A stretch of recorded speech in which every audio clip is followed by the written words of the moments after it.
Bismillah ar-Rahman ar-Rahim. In the name of Allah, the Beneficent, the Most Merciful. I'd like to welcome you to another in the series, In the Light of Islam. Dear viewers, Assalamu alaikum wa rahmatullahi wa barakatuh. May Allah's peace and blessings be on each and every one of you. And with that, I would like to welcome you to another in this series in which we are looking at questions, problems which arise in day-to-day human life, which our viewers are seeking clarity on from an Islamic perspective. And in this segment, we'll be continuing with some questions which were raised by Sister Noor Karama in Dubai, which we began in the previous segment. The first of this segment, she asks, what should we say to people who say that you look more alluring with niqab than without it? That is, your eyes stand out. Obviously, this is in reference to a sister who is wearing the face veil that is going across her face where only her eyes are showing. And they're saying to her that she looks more alluring. In other words, if you weren't covering your face, you would not be as attractive as you are covering your face. Well, the point is that if you have chosen to cover your face, which is something commendable in Islam, not compulsory, but commendable according to the majority of scholars, it doesn't matter what people say. People may tell you covering your hair makes you look more alluring. Or they may tell you that wearing a long dress makes you look more alluring. Or if you cover all of yourself, totally, nothing can be seen of you at all, that your shape is more alluring. I mean, people can always say these type of things. And generally speaking, unfortunately, when people try to do something which they feel is better and more pleasing to God, you will find people around you making statements which will discourage you, you know. So we have to be patient. When you try to do what is right, what is righteous, what is pleasing to God, you're going to get a lot of negative feedback from those around you. You just have to be patient with it, ignore it. Know that this is more pleasing to God for you to do this, regardless of what people may say. Your second question, someone in ignorance who has not been paying zakah on her daily use of gold, that is, must be jewelry, she finds out recently that she has to pay for it.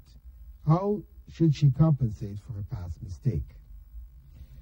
She may compensate for the past mistake by determining at what point the gold and silver jewelry that she had a value over the minimum exemption limit. If she can determine it was 5 years ago or 10 years ago, or give some approximation, then she just make a calculation for what she has now and multiply it by the number of years. That's the simplest way. Of course, I know maybe 5 years ago you had less, or 8 years ago you had even less, but if you can't determine exactly, it is better for you to make your calculation from now, for what you have now, and at least you know you're covered. To give more in zakah is not wrong. It is good. Better to give more than to give less. However, if it is not possible to determine at what point you had this additional amount, then it is enough for you to ask God's forgiveness for not paying the zakah before. It was out of ignorance, it's not something deliberate on your part, and you just start from this point onward.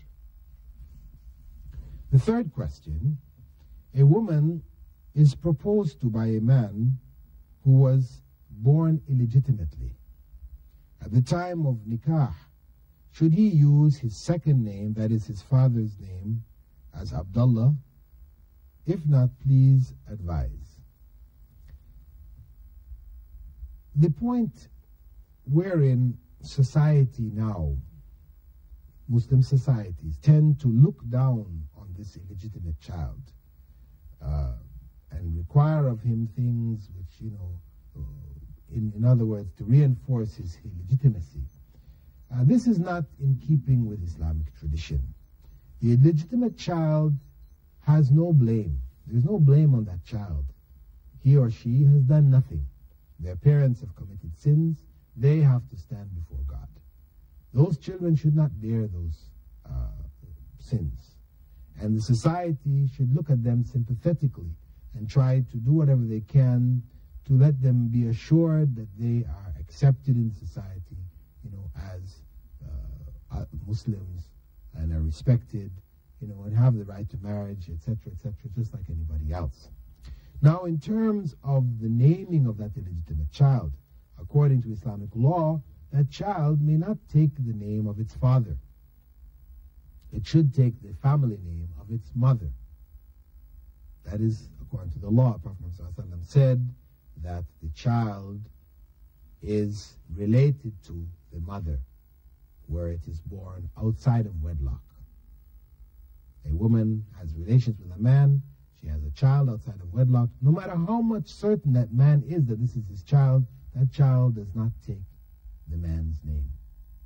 According to Islamic law, it will take the name of the woman, her first name and family name, or at least her family name. If it is unknown for some reason, this person accepts Islam or whatever, and they don't know what their father's name was or their mother's name, then they may use the name Abdullah. A child found. People abandon children. A child is found on your doorstep. You raise that child, then the child is given the name Abdullah, slave of Allah, as their family name. They would have a name, say Muhammad Abdullah. This is according to the Quran, where the parents are not known. Such circumstance, the child is given the family name of Abdullah. A further question. Is it allowed to use pills to stop your periods during Umrah, Hajj, or Ramadan? Please advise. The use of pills, that is, pills which stop bleeding, or contraceptive pills, which will control the bleeding so that one doesn't have menses during the period of Ramadan or during Hajj or Umrah. This is permissible only if these are known not to cause any harm to the woman. If they don't cause any harm, it is permissible, though not preferable. It is preferable for them to allow their bodies to take the natural courses and make up for whatever they miss. However, in a circumstance where a person is going to make Umrah or Hajj, they only have a limited amount of time, and they have to get back to work, or their husbands have to leave. They cannot stay on and complete the Hajj or Umrah if menses comes whilst they're performing it.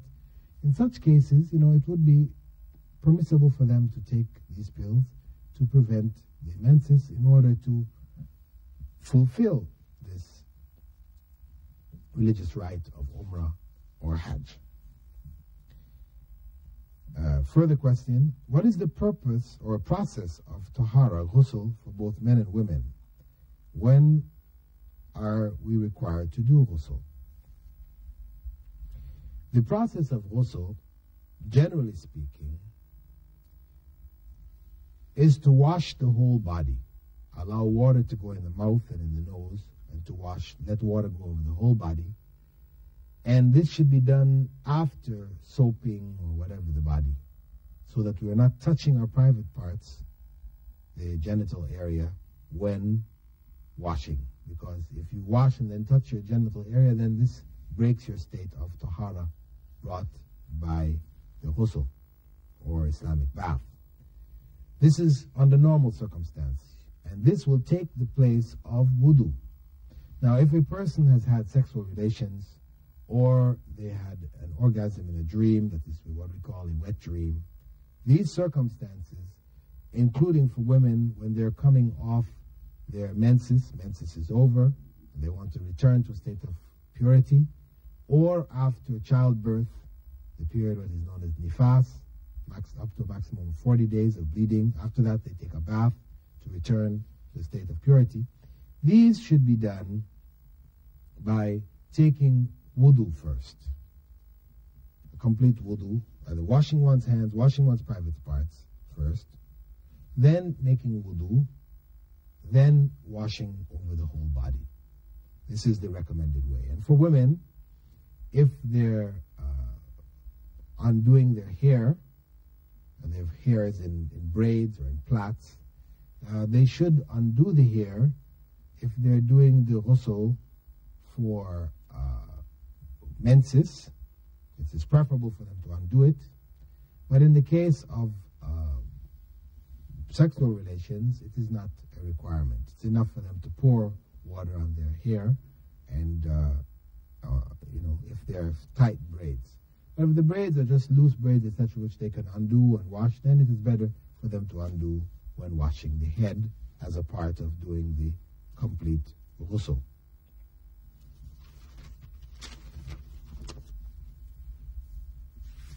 We will now go on to a question from Brother Ibrahim Manaug in Dubai. He writes, Dear Dr. Bilal, according to the book entitled Divine Pleasure, written by Professor Muhammad Tahir Al-Qadri, he states innovation in religion, bid'ah, for the pleasure of God is also acceptable.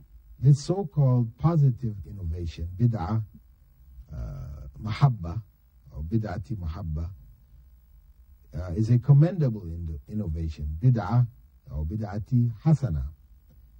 Question, is it acceptable? The Prophet Muhammad ﷺ said, Kullu bid'atin dalala.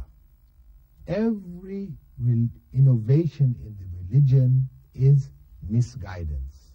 Wa kullu dalalatin finnar. And all of these forms of misguidance lead to hell. So there is no bid'ah hasana, or a good bid'ah, good innovation in religion. In our day-to-day affairs, yes, there is bid'ah hasana, where we develop air conditioning in the homes or in the mosques, rugs in the mosques, developments, any kind of technological development, etc. All of these are good innovations. But when it comes to religion, no innovations are acceptable. Prophet Muhammad said, Man ahdatha fi amrina ma laysa minhu fahuwa rad. Whoever brings something new into this affair of ours, which is not a part of it, it is rejected.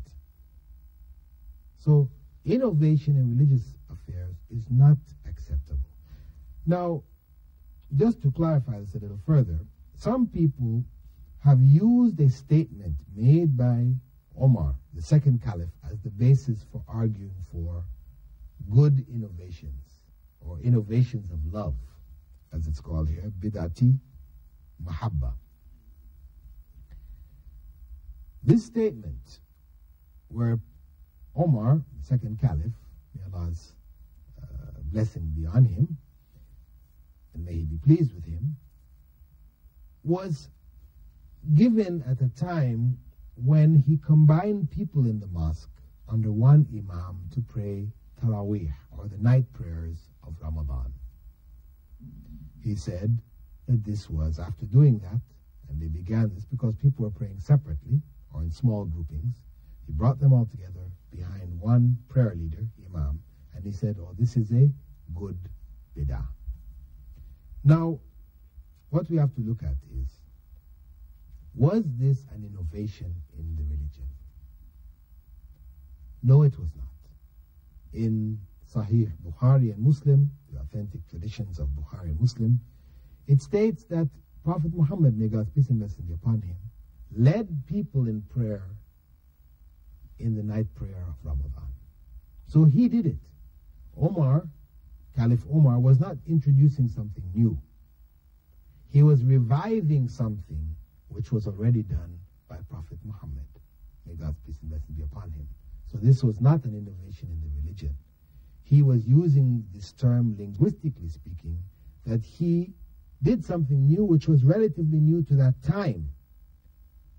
Not with regards to the religion, because the Prophet Muhammad, may God's peace and blessing be upon him, had done it before.